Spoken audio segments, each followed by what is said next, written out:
টাঙ্গাইল জেলা মৌখিক শিক্ষক কল্যাণ পরিষদের পক্ষ থেকে ভিডিও নেন সবাই।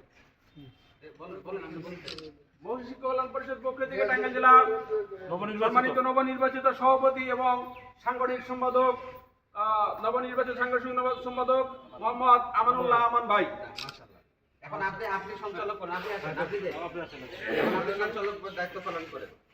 আপনি ঢাকা বিভাগের সভাপতি। আমি কিন্তু ভিডিও নিচ্ছি, ভিডিও নেন। ওনার নামটা মুফতি আব্দুর রাজ্জাক বলবেন। আলহামদুলিল্লাহ, এটা সেলিম যাব।